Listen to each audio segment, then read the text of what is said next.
बंधु कथारे अच्छी मॉर्निंग सोज दी डेज अर्थात सकाळे ही जणाई दे थाए आमर दिनटी आज किपरि कटिबो। वास्तव में जदि आमे आमर दिनर चर्याटा ठीक ठाक कर दियंती तेबे आमर से दिनटी अति सुंदर भाव चली जाए। आमे समस्ते सबुदिन सकाळे उठी बहुत पावरफुल अनुभव करि थांती, किंतु वास्तव में जेकोसी ज्ञानी लोक हूँ बा जेकोसी बुद्धिमान लोक हूँ से माने तांकर जीवनचर्या को किपरि भाव पालन करि आम समस्त मनरे यही भली किछि प्रश्न आसी थाए। से माने केउ केउ प्रकार काम करिथांती एवं किभली निजर जीवनचर्या को सकाळु स्टार्ट करिथांती बा आरंभ करिथांती, जहा फलरे से माने दिन तमाम काम करिबा भितरे से माने आदो थकापण अनुभव करंती नाही। से माने सबुबेले एनर्जेटिक रही थांती, से माने सबुबेले एक्टिवनेस रही थांती। यार वास्तव में कौन कारण रही थाए? यही भली जदि आपण मानक मनरे किछि प्रश्न आसुथाए तेबे मु कहिबी आज आपण राइट वीडियो उपरे क्लिक करिसंती। आपण जदि ए भिडियोटी को प्रथम शेष पर्यंत देखिबे एवं भिडियो रे कुहा जाइतिबा कथा गुड़िक लाइफ रे फॉलो अप करिवे, मु ग्यारंटी देबी आपण जीवन रे सही जगह रे जाई पहुंची पारिबे जोठी लोक माने पहुंचीबा पई दिने स्वप्न देखंती। तेणु समस्त को रिक्वेस्ट करी भिडियोटी को फास्ट रु लास्ट पर्यंत निहाती देखिए, कारण यही भिडियो माध्यम रे मु प्रत्येक दिन सकाळर जीवनचर्या विषय किछि आलोचना करी। जो कथा गुड़िक आम जीवन में जदि फॉलो अप करुँच आम जीवन में बहुत उन्नति करिपरिबा एवं जीवन में आम बहुत सफलता पाइबा। यही जीवनचर्या को समस्त मुनि ऋषि ठू आरंभ करी समस्त ज्ञानीगुणी साधुसज्जन मंडली समस्ते निज जीवन में प्रयोग करिथांती। तेणु आमे भी जीवन में ताहाकू प्रयोग करी आमे भी जीवन में सफलता पाइबा। तेबे चलंतु बंधु एबे सेई मॉर्निंग हैबिट्स विषय आमे किछि आलोचना करिबा। आमे समस्ते भल भाव जानिथिबा ब्रह्म मुहूर्तर रहस्य कौन।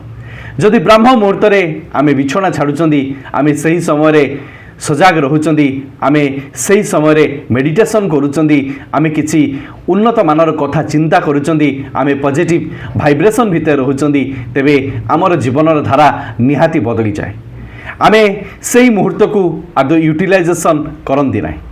आमे जीवनचर्या को केउठारु वास्तव में आरंभ करिबा आमे सही समय को आज पर्यंत ठीक भाव में बुझी पारि नाहंती। मु कहिबी प्रत्येकटी मास प्रत्येकटी ऋतुरे सबुबेले सूर्य उदयर समय अलग। आपण ठीक सूर्य उदय ठीक 96 मिनिट पूर्व को सबुबेले ब्रह्म मुहूर्त बोली धरी नियंतु। यही ब्रह्म मुहूर्त जदि आपणकर जीवनचर्या को आरंभ करेंगे तेबे जीवन में आपण बहुत सफलता पाइबे, एथिरे संदेह नहीं। तेबे आमे सबुदिन सकाळे उठी वास्तव में कौन कौन करिवार आवश्यक अच्छी एवं कौ भली निजको प्रस्तुत करी रखिबार आवश्यक अच्छी से विषय में एवं मुझे आपण मानकु गोटी गोटी करी कहूची। आपण दयाकोरी मन दे शुणु एवं समस्त को रिक्वेस्ट करी जीवन में ये कथा गुड़िक लाइफ रे अप्लाई करी देखंतु। मात्र 15 दिन भितर आपणकर रिजल्ट आपण आखि आगे निहाती थिबो। तेणु आमे समस्ते निजर जीवनचर्या को सब बेले ठीक ठाक करवा। जदि आमे सकाळर जीवनचर्या को ठीक ठाक करंदी तेबे आमे दिन तमाम एनर्जेटिक रहिबा। आमे सबुदिन सकाळे उठिबा मात्रा के सब बेले आमे आमर दुई हातर पापुली को आमे सब बेले देखिबा कथा। प्रथम आखि आमर दुई हातर पापुली को देखी प्रथमे आमे गोटे श्लोक उच्चारण करिबार आवश्यक अछि।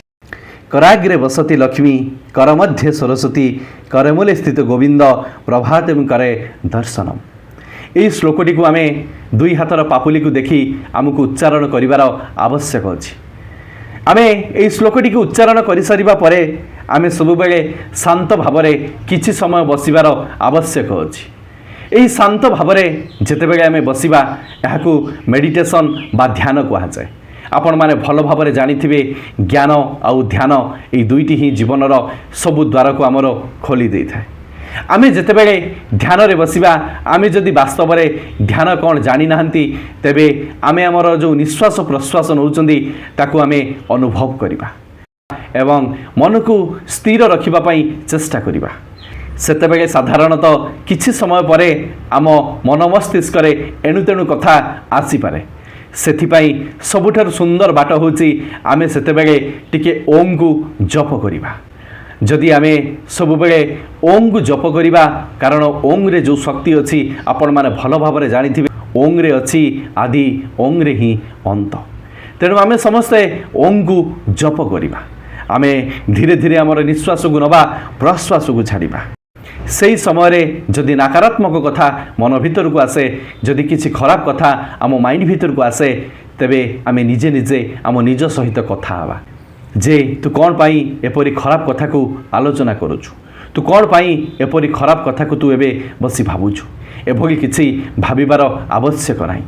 ସେତେବେଳେ ଆପଣ ଚୁପଚାପ ବସି ନିଜ ସହିତ କଥା ହୁଅନ୍ତୁ ଏବଂ ସେତେବେଳେ ନିଜ ସହିତ କଥା ହେବା ଭିତରେ ଆପଣ କିଛି ପ୍ରତିଶ୍ରୁତି ନିଜକୁ ଦିଅନ୍ତୁ, କିଛି ସ୍ୱତଃଅନୁଜ୍ଞା ପାଠ କରନ୍ତୁ। ଏଇ ଯେପରି ମୁଁ ଅକ୍ରୋଧୀ, ମୁଁ ଅମାନି, ମୁଁ ନିରଳସ, ମୁଁ କାମ ଲୋଭ ଜିତି ବସି, ମୁଁ ଇଷ୍ଟପ୍ରାଣ, ମୁଁ ସେବାପଟୁ, ଅସ୍ଥି ବୃଦ୍ଧି, ଯାଜନ ଜୈତ୍ର, ପରମାନନ୍ଦ, ଉଦ୍ଦୀପ୍ତ ଶକ୍ତି ସମୃଦ୍ଧ, ତୁମରି ସନ୍ତାନ, ପ୍ରେମ ପୃଷ୍ଟ, ଚିରଚେତନ, ଅଜର ଅମର, ମୋତେ ଗ୍ରହଣ କର, ମୋର ପ୍ରଣାମ ନିଅ। ଆପଣ ଏଇଭଳି ସ୍ୱତଃଅନୁଜ୍ଞା ଯଦି ପ୍ରତ୍ୟେକ ଦିନ ପାଠ କରିବେ, ଏହି ସ୍ୱତଃଅନୁଜ୍ଞାରେ ଯେଉଁ ଗୁଣଗୁଡ଼ିକ ରହିଛି ସେହି ଗୁଣଗୁଡ଼ିକ ଆପଣଙ୍କ ଭିତରେ ନିଶ୍ଚୟ ଚରିତାର୍ଥ ହେବ। ଆପଣ ନ ଚାହିଁଲେ ମଧ୍ୟ ଆପଣ ଅଟୋମେଟିକାଲି ଆପଣ ଯେଉଁଭଳି ସ୍ୱତଃଅନୁଜ୍ଞା ପାଠ କରିବେ, ଆପଣ ସେଇଭଳି ଆପେ ଆପେ ହୋଇଯିବେ। ଆପଣ ସବୁଦିନ ସକାଳେ ଉଠିଲା ମାତ୍ରକେ ଆପଣ ବିଛଣାରେ ବସି କିଛି ଭଲ କଥା ଶୁଣିବା ପାଇଁ ଚେଷ୍ଟା କରନ୍ତୁ। ଆପଣ ସବୁଦିନ ସକାଳେ ବିଛଣା ଛାଡ଼ିବା ପରେ ଆପଣ ସବୁବେଳେ କିଛି ଭଲ କଥା ଚିନ୍ତା କରନ୍ତୁ।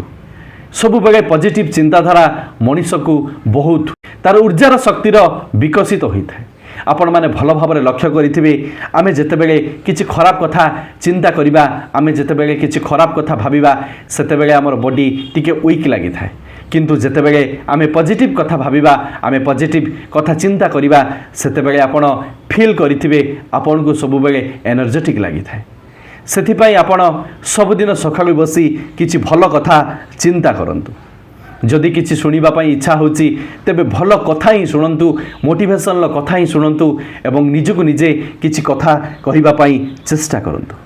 ଏଇ ଯେପରି ଭଗବାନଙ୍କୁ ସର୍ବପ୍ରଥମେ ଧନ୍ୟବାଦ ଦିଅନ୍ତୁ, ହେ ପ୍ରଭୁ, ତୁମକୁ ବହୁତ ବହୁତ କୃତଜ୍ଞତା ଜଣାଉଛି, ଆଜି ମୋତେ ତୁମେ ସୁନ୍ଦର ଦିନଟିଏ ମୋତେ ଦେଇଛ।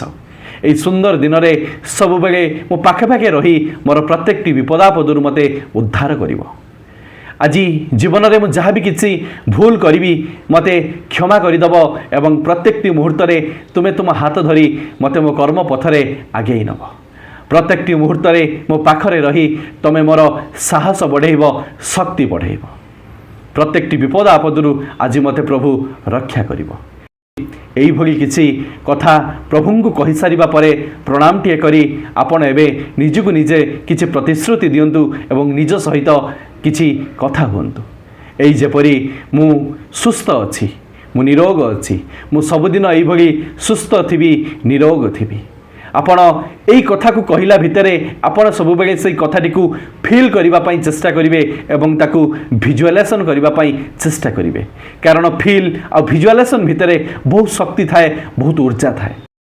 ଆପଣ ସବୁବେଳେ ନିଜକୁ ଫିଟ୍ ବୋଲି ଅନୁଭବ କରିବେ, ଦେଖିବେ ଆପଣଙ୍କୁ ଜୀବନରେ କେବେ ବି ହସ୍ପିଟାଲ ଯିବା ପାଇଁ ପଡ଼ିବନି। ଆପଣ ସବୁବେଳେ ଫିଟ୍ ଆଣ୍ଡ ଫାଇନ୍ ଥିବେ, ଆପଣଙ୍କ ଶରୀରରେ କେବେ କିଛି ରୋଗ ହେବ ନାହିଁ। ଯଦି ଆପଣ ଆପଣଙ୍କର ଜୀବନଶୈଳୀକୁ ଠିକ୍ଠାକ୍ ରଖୁଛନ୍ତି, ଜୀବନରେ ଆପଣ ହସ୍ପିଟାଲର ମାଟି କେବେ ବି ମାଡ଼ିବେ ନାହିଁ। ଆପଣ ପରେ ପରେ ପରେ ପରେ ଆପଣ ନିଜକୁ ପ୍ରତିଶ୍ରୁତି ଦିଅନ୍ତୁ, ମୁଁ ହେଉଛି ସବୁବେଳେ ଭଗବାନଙ୍କର ସନ୍ତାନ, ମୋ ପାଖରେ ମୁଁ ସର୍ବଗୁଣ ସମ୍ପନ୍ନା, ମୁଁ ସର୍ବଗୁଣ ସମ୍ପନ୍ନ, ମୋ ଭିତରେ ସବୁ ପ୍ରକାର ଗୁଣ ଅଛି, ସବୁ କାମକୁ ମୁଁ ଅତି ସହଜରେ କରିପାରିବି, ମୋ ଭିତରେ କରିବାର ସେ ସକ୍ଷମତା ଅଛି। ମୁଁ ସବୁ କାମକୁ ଠିକ୍ଠାକ୍ କରିବି, କାରଣ ମୋ ପାଖରେ ଗୋଟିଏ ସୁନ୍ଦର ଆତ୍ମବିଶ୍ୱାସ ଅଛି। ମୋ ପାଖରେ ସେ ସବୁ ଗୁଣ ଅଛି ଯାହା ଅନ୍ୟମାନଙ୍କ ପାଖରେ ନାହିଁ। ମୋ ପାଖରେ ଯେଉଁ କରିବାର କ୍ଷମତା ଅଛି, ଯେଉଁ ଗୁଣ ଅଛି, ସେଇ ଗୁଣ ଅନ୍ୟମାନଙ୍କ ପାଖରେ ନାହିଁ। ମୁଁ ଭଗବାନଙ୍କ ଆଶୀର୍ବାଦରୁ ମୁଁ ପରମ ପିତାଙ୍କ ସନ୍ତାନ, ମୁଁ ସର୍ବଗୁଣ ସମ୍ପନ୍ନା, ମୁଁ ସର୍ବଗୁଣ ସମ୍ପନ୍ନ। ତେଣୁ ମୁଁ ସର୍ବଶ୍ରେଷ୍ଠ ଅଟେ, ମୁଁ ସବୁ କାମକୁ ଅତି ସହଜରେ କରିପାରିବି। ହଁ, ମୁଁ ନିଶ୍ଚୟ ପାରିବି, ମୁଁ ସବୁ କାମକୁ ଅତି ସହଜରେ କରିପାରିବି, ମୁଁ ସବୁ କାମକୁ ଅତି ସହଜରେ କରିପାରିବି, ମୁଁ ସବୁ କାମ କରିପାରିବି। जीवन में केबे भी मु कोनोसी परिस्थिति रे मु भयभीत हेबि नाही। सबु बेले सबु असुविधा को मु सामना करिबा पाई चेष्टा करिबि। मु जेते बेले सबु असुविधा को सामना करिबि सेते बेले मु निश्चय जितिबि। सबु बेले मो शरीर भितरे शतसिंहर बल अछि, ताकू मते बाहर करिवार आवश्यक अछि। गतकाली जीवन में जहाँ भी हो जाइछि ताकू मु आजी भूली जाउछि। आज दिन मो पाई सर्वश्रेष्ठ दिन। आज दिन में जहाँ किछि करिबि मु जय करिबा पाई चेष्टा करिबि। आजिर दिन में भगवान सबुबेले मो पाखरे अछंती। जोंठी भगवान अछंती मो हारिबार तो प्रश्न उठु नाही। आपण एई भली किछि कथा निजकु निजे कहंतु एवं निजकु निजे प्रतिश्रुति दियंतु। आपण एई भली किछि कथा प्रतिश्रुति देई सारिबा परे निजकु निजे कहंतु तू होचु बहुत भाग्यवान। तो पाखरे जहाँ अछि सही जिनिस अन्य लोक मानक पाखरे भी नाही। तेणु तो पाखरे जहाँ अछि भगवान तते बहुत देइचंती। भगवान तते एते मात्रा रे देइचंती जे तू ताकू उपभोग करिले भी सरीब नाही। भगवान सबुबेले तांको छत्र छाया तले तते रखिचंती एवं तू होचु जणे सर्वशक्तिमान। तो पाखरे जो करिवार क्षमता अछि सेई करिवार क्षमता आउ काहा पाखरे भी नाही। दुनियार सबु खुशी दुनियार सबु सुख दिने मो पाखरे निश्चय थिबो। दुनियार मु होची जणे धनी मनीष। मो पाखरे सबु से सुख अछि जहा अन्य मानक पाखरे नाही। आपण जेतेबेले एई भली किछि कथा निजकु निजे कहउथबे, निजकु निजे प्रतिश्रुति देउथबे, समस्त को रिक्वेस्ट करिवि आपण सेई कथा गुडीक विजुअलाइजेशन अर्थात भाबिबा पई चेष्टा करिवे। आपण निजकु नहीं सही स्तर में पहुँचेबा पई चेष्टा करिवे। आपण जेतेबेले सेही भली किछि कथा भाबिवे, चिंता करिवे, आपणकर जो अट्रैक्शन रहिबो सेही अट्रैक्शन को लॉ ऑफ अट्रैक्शन कहंदी ताहा यूनिवर्स पाखरे जाई पहुँची पारिबो। आपणकर जेतेबेले भाबिबार शक्ति इच्छा शक्ति जेतेबेले लॉ ऑफ अट्रैक्शन पाखरे लॉ ऑफ अट्रैक्शन माध्यम रे यूनिवर्स पाखरे पहुँचबो आपणकर सेही ख्वाहिश सेही इच्छा आपणकर दिने न दिने निश्चय पूर्ण होबो। आपण को काम करिवार शक्ति आसीबो, आपण को काम करिबारे जोश आसीबो। आपण जेतेबेले मॉर्निंग रे निजकु निजे सब बेले भल भल प्रतिश्रुति दउथबे ताकू विजुअलाइजेशन करिबा पई दया करी चेष्टा करिवे। आपण जेतेबेले सतनुज्ञा पाठ करी निजकु निजे प्रतिश्रुति देई सारला परे आपण जेतेबेले बिछणा छाडुचंदी सेतेबेले सर्वप्रथमे मिनिमम 500 ml पानी पीबा पई चेष्टा करंतु। 500 ml पानी जितेबेले भी आपण पिउचंदी सेतेबेले बसिकी पीबा पई चेष्टा करंतु। कारण आपण माने लक्ष्य करुथबे आमे समस्त सबुबेले ठिया होई पानी पीबा को आजिकाली पसंद करूचंदी, किंतु एहा द्वारा आम शरीरर पाचक तंत्र एवं आमर जॉइंट पेन उपरे बहुत गुरुत्वर प्रभाव पड़ी थाए। तेणु पानी को बसिकी पीबार आवश्यक अछि एवं पानी को धीरे धीरे पीबार आवश्यक अछि। पानी को एक्चुअली पीबा कथा नुहे, पानी को एक्चुअली आमे खाद्य रूप में ग्रहण करिवार आवश्यक अछि। आपण माने जेपरि खाद्य को धीरे धीरे आपण खाद्य को चोबाई चोबाई खाउचंदी ठीक सही परी पानी को आपण जेतेबेले भी पीबे आपण सिप सिप करी धीरे धीरे पीबे एवं सेही पानी सेही जल जेतेबेले आपणक शरीर भितर को जीव ताहा आपणक एक नुआ ऊर्जा सृष्टि करि दबो। तेबे आपण जाई बहुत एनर्जेटिक फील करिवे।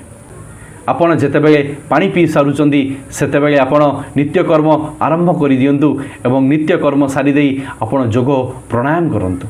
किछि समय योग प्राणायाम करंतु एवं बाहर जाई टिके बुलाबुली करिक आसंतु। आपण माने भलो भाबरे जानिथिबे प्रत्येक दिन आमको 30 मिनिट चलिबार आवश्यक अछि। ए 30 मिनिट चलिबा द्वारा ही आमर शरीर सबु ऑर्गन सबु गुडिक सुस्थ रुहे एवं तांको बहुत मात्रा रे ऑक्सीजन एवं ब्लड सठिक मात्रा रे मिल जाई थाए। बॉडी को जेते आमे एक्टिवेट रखिबा आमे फिजिकल एक्टिविटी सहित जेते जड़ित रहिबा सेते आम शरीर पई हितकारक हबो एवं शरीर पई बहुत लाभदायक हबो। तेणु आपण एक्सरसाइज करी आसी सारिला परे आपण सब बेले किछि पढ़ापढ़ी करिबा पई चेष्टा करंतु। आपण जेतेबेले किछि बहीपत्र पढ़ापढ़ी करूचंदी सेतेबेले देखिबे आपण बहुत ज्ञानर अधिकारी हेबे एवं आपणक भितरे नुआ नुआ कथा जानिबार इच्छा आसीबो एवं नुआ नुआ तत्व बाहर करिबा पई आपण लागि पड़िबे एवं आपण आपणकर आजिर दिन रे कोन कोन कार्यक्रम करिबार अछि, आपण को केतेबेले कोन खाइबार अछि, आपण को आजि कोठा को जिबार अछि, आपण को आजि कोन सब काम करिबार अछि ताकू स्वतंत्र भाव में गोटे प्लानिंग करंतु एवं ताकू मेंटालिटी स्तर रे प्रिपरेशन होंतु। जीवन में जदि आपण ये छोट छोट कम गुड़िक आपण लाइफ रे फॉलोअप करूचंदी एवं ये छोट छोट काम गुड़िक निजर लाइफस्टाइल भितर आक्वेंटेड करूचंदी मु ग्यारंटी देवी आपण जीवन में बहुत सफलता पाइबे। आपणकर सबुबेले शरीर आपणक शरीर सबुबेले सुस्थ रहिबो, आपण सबुबेले एनर्जेटिक फील हेबे एवं आपणकर सेल्फ कॉन्फिडेंस धीरे धीरे ग्रो करिवो एवं आपण अति सहजरे सक्सेस रो सही रास्ता रे जाई पहुंची जिवे जोटी लोक माने पहुंचीबा पई दिन राति स्वप्न देखुतांती। यही छोट छोट कम गुड़िक जीवन में जदि आम करें तेबे आम जीवन धारा निश्चय बदली जीव एथिरे संदेह नहीं। बंधु ए वीडियो माध्यम मु समस्त भाई भौणी मानू एवं समस्त मोर गुरुजन मानू मु हाथ जोड़ी अनुरोध करी कहबी आपण ए छोट छोट काम गुड़िक निज जीवनचर्या सामिल करंतु। प्रत्येक दिन सकाळु एहाकु करिबा पाई चेष्टा करंतु, देखिबे रिजल्ट आपण आखि आगे थिबो। आपण से दिन भी मते कमेंट रे कहिबे भाई आपण जहा कहिथिले ताहा मो जीवन सहित अक्षर अक्षरे सत होउची। जदि वीडियोटी को एठिकी पर्यंत देखिचंदी कमेंट रे जय जगन्नाथ निहाती लिखिबे। जदि वीडियो द्वारा आपण किसी शिखिथिबे, जदि वीडियोटी आपको भल लागिथिबो वीडियो को गोटे लाइक करिवे एवं सांगसाथी मानक मध्य वीडियोटी को बहुत मात्रा रे शेयर करी तांको जीवन को सुंदर शिक्षाटी निहाती देबे। भगवान आपन को सब खुशी दियंतु। Love you all. जय गुरु जय जगन्नाथ। शेषर सही कथा कर देखा वैसा कि दुनिया करना चाहेगा आपकी जैसा। धन्यवाद। जय जगन्नाथ।